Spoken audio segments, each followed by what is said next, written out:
Very few can escape love. It is universal, but it also varies among individuals. It remains elusive, and all of humankind leans in when they hear the word love, and more importantly, how to do it well.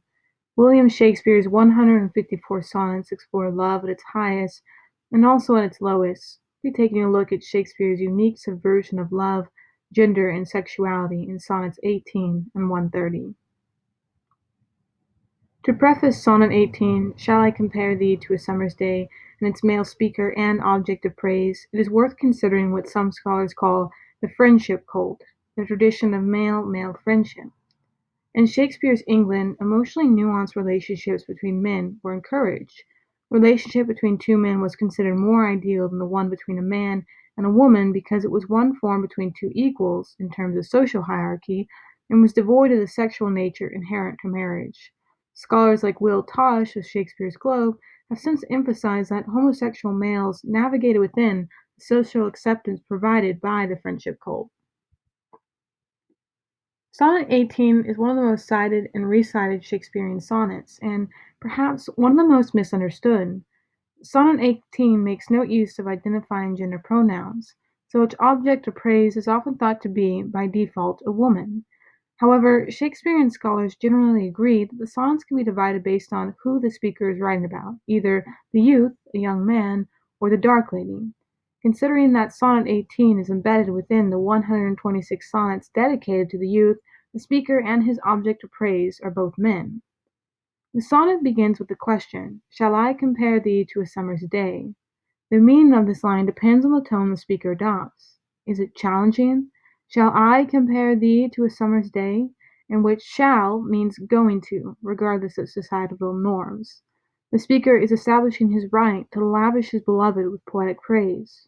Or is the tone timid, searching, as in, "I would like to relish in your beauty, will you allow me to?" Whichever tone is taken, both have meaning beyond what is written. If we turn to the specific language used in the sonnet, the repetition of more lovely, and more temperate elevates the beloved above the natural world. He is not of this world. He is untouched by its progressions of time. The speaker is not just praising his beloved, but trying to suspend the youth in time and his love for him in an actual time period where homosexual couples could not be out in the open. Again, we see more repetition. Summer is too short, the sun is too hot, and then too dark or dimmed. The real world deals in extremes, while the speaker, his beloved, and the world they have created on the page are constant. In line 7, "and every fair from fair sometime declines," we begin to notice the dark undertones of the sonnet. Inherent, built in, to all things fair is the promise of their decay. In other words, all things good must come to an end. The relationship between the speaker and the youth was ended by society before it even began. In the turn of the sonnet in line 10, the speaker uses the disjunction "but" to contradict himself. "But thy eternal summer shall not fade, nor lose possession of that fair thou owest." The beloved is exempt from the prior. He exists as much in the immutable world of Sonnet 18 as he does in the real, mutable world. However, what happens when we have an eternal summer? Is that possible?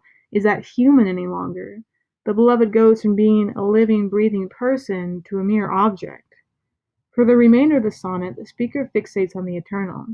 He gives meaning to the beloved through the sonnet, for so long as this, the sonnet, and people exist, the beloved will continue to live within its lines.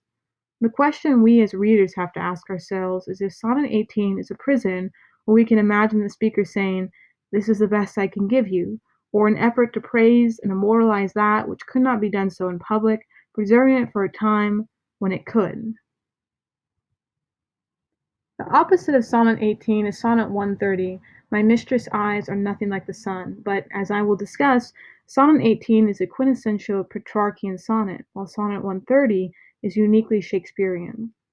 One cannot understand Shakespeare's unprecedented conception of love without first understanding his predecessor, the Italian poet Francesco Petrarch, his contributions to the sonnet form, and the reactions against him.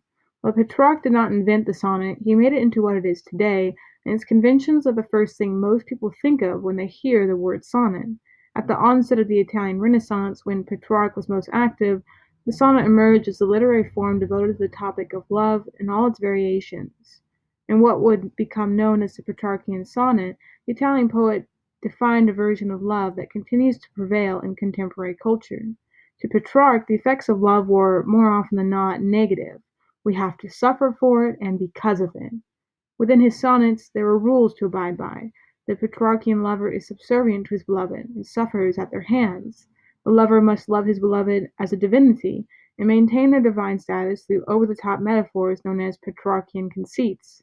As the sonnet made its way from Italy to Elizabethan England, it underwent a variety of changes. It came under criticism by English sonneteers who felt that Petrarchian sonnet was formulaic, forced, and laced with insincerity. As Professor Emily Lou Pearson writes, anti-Petrarchian discourse was the English quote-unquote reaction to classroom sonneteering, in which sonneteers were essentially filling in the blanks that Petrarch had exhausted centuries prior. Petrarch's fall from favor in England coincided with Shakespeare's career. Though he did not originally set out to redefine love, he had the opportunity and the poetic skills to fill the void left by Petrarch. Sonnet 130 is often thought to be anti-Petrarchian because it features the unconventional dark lady. Like his other works, readers can learn as much from Shakespeare when he breaks his patterns as when he conforms to them.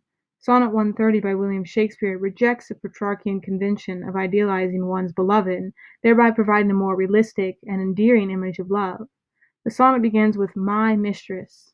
First person possessive pronoun "my" suggests that the speaker knows his mistress intimately on an emotional level and perhaps on a physical one as well.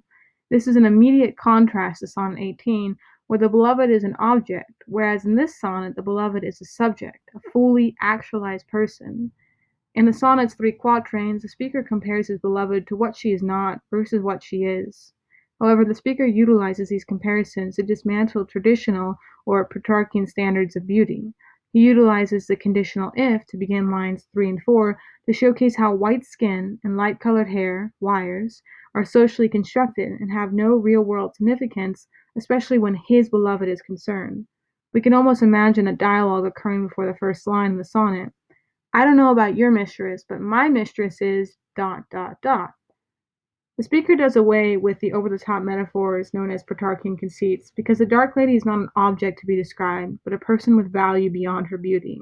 While the speaker has seen red and white roses, he concedes that his beloved cheeks are not rose-colored. Of course, perfumes, which are artificially created, far exceed the breath that emanates from the dark lady. Though the speaker's remarks could be labeled as disparaging, they only become so when the idealized Petrarchian woman is the point of comparison. When compared to the goddess-like beauty of the Petrarchian woman, all real women, including the speaker's beloved, will fall short. In the third quatrain, the speaker almost comes to a full pause. I love to hear her speak. This continues the overall theme of labelless love. The speaker cares more about her ideas, what she says, versus how she sounds while saying them. The depth of the speaker's love becomes evident in the couplet, and yet, by heaven, I think my love as rare as any she belied with false compare. Unlike the Petrarchian lover, the speaker does not need to idealize the features of his beloved or lie to himself to love her. He loves her as she is, rose-colored cheeks or not. In this way, the couplet dispels the implications of the preceding three quatrains. When Shakespeare was writing, the English sonnet form was already solidified, and the sonnet itself was synonymous with love. To great effect, Shakespeare subverts the sonnet from within its lines, while still conforming to the strict 14-line A-B-A-B, C-D-C-D, E-F-E-F, G-G rhyme scheme. In this way, the sonnet itself reinforces its message, in which tradition is not always better. Like the sonnet form, society can be changed from the inside by defining one's own version of love within it. Sonnet 130 offers a refreshing portrayal of the relationship between lover and beloved as one built not on the perfection of the ideal, but instead on the imperfection of the real. Though the dark lady is a woman, we can easily extend Sonnet 130's encompassing notion of love to include all genders and sexualities.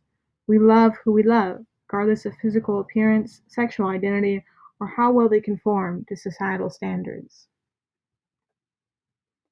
Featured on screen are a couple adaptations of Shakespeare's plays in recent years that have played with gender and sexuality. The English language has no shortage of words to distinguish between the different kinds of love. An individual can fall in and out of love, One can be infatuated, and unrequited love is not the same as heartbreak. Who we love is as diverse as well. There is platonic love among friends, familial love, and romantic love. To love is to be human. While there is no right or wrong way to love, there are those who are able to interpret the heart and turn emotions into the written word.